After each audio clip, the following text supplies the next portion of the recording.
Tata Steel ko you will categorize as asset heavy business or asset light business. Asset heavy business, obviously.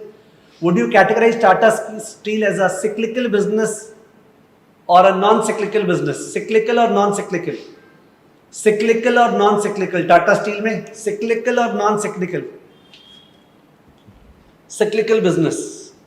So when an asset heavy business is in a cyclical slowdown, when an asset heavy business is in a cyclical slowdown, steel का demand एकदम कम हो गया है, capacity utilisation गिर के करीब 50% हो गया है, मैंने इतना ह्यूज कैपेसिटी क्रिएट कर ली है एंड कैपेसिटी यूटिलाइजेशन 50% हो गया है, economies of scale reverse order में ऑपरेट हो रहा है, कॉस्ट पर यूनिट बढ़ गया है, लो दे bleed, the growth rate of revenue falls, the margins crash, the multiples crash, the share is languishing.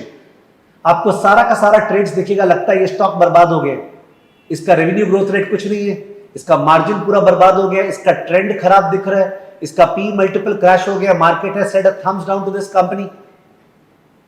But there is a difference between a structural problem in a company versus a cyclical decline. Cyclical decline by the very nature means that cycle नीचे गई है वापस से ऊपर आएगी, cycle नीचे गई है वापस से ऊपर आएगी, और जब ऊपर आएगी तो ग्रोथ रेट क्या हो जाएगा? हाई. मार्जिन्स क्या हो जाएगा? हाई. मल्टीपल क्या हो जाएगा? Hi. Are you understanding? Share price is revenue का function, revenue growth rate, margin का फंक्शन, मल्टीपल का फंक्शन, ये तीनों चीज सुधरेगा when the cycle up turns.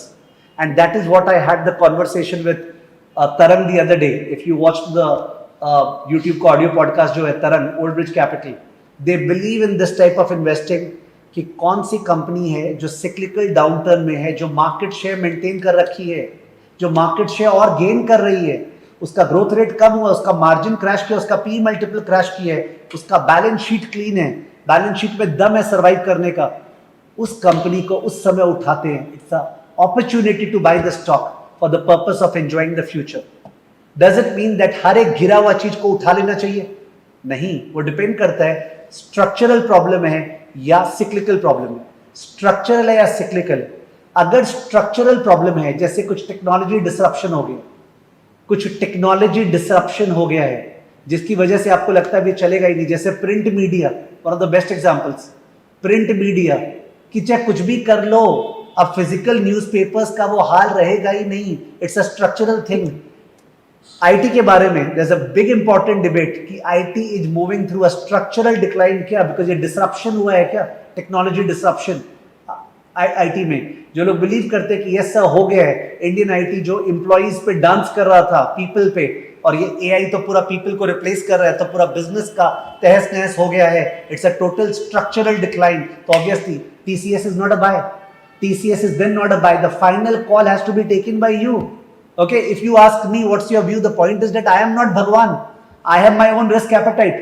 मैं accordingly अपना concentration limit जानता हूँ. मैं accordingly किसी भी स्टॉक में कोई हालत में 7-8% से ऊपर नहीं डालूंगा, और 7-8 तो ऊपर बोल दिया, usually 1-2%. That will depend upon my conviction, other things on the table. We have very elaborate discussion in module 2 on portfolio management. Not only about individual stocks, but how do you size the portfolio? How do you decide? How do you build the thesis? वो सारा का सारा है covered. तो life cycle में अपने ये discuss करने वाले, मैंने लाइफ साइकिल में 2-3 बहुत कॉन्क्रीट एग्जांपल दिया आपको. ओके, एक दिया स्टार हेल्थ का बिग ब्लंडर, एक दिया टाटा स्टील का कि टाटा स्टील को जो लोग बाई किए, यहां दाम चेक करेंगे, राइटअप में दिया हुआ है, Tata steel became a 5 times bagger. And believe me, if you buy a stock in a cyclical downturn, and you are right, 3-4 साल में it will become a multi-bagger. जो रिटर्न्स होगा आपका 5 times 4 times रिटर्न होगा. मैं 4% नहीं बोल रहा हूँ, 400% 500% बोल रहा हूँ. Okay, if you can pick a stock. तो cyclical downturn is not a structural. The ability to distinguish. अब जब आप ये पढ़ेंगे, रिसर्च बेस्ड स्टडी क्या होता है, सुनिए ना, टाइप 3, जब आप ये पढ़ेंगे और आपको दिखा सर ने लिखा है cyclical not equal to decline, और आप फिर 2-4 रीडिंग करेंगे, एग्जाम्पल देखेंगे, तो आपको मन में रहेगा यार पूरा समझ में नहीं आया. बिलीव मी लगेगा. अगर मैं पढ़ता तो मेरे को लगता, तो मैं जाऊंगा जीपीटी में, जाऊंगा क्लॉड में और डिस्कस करूंगा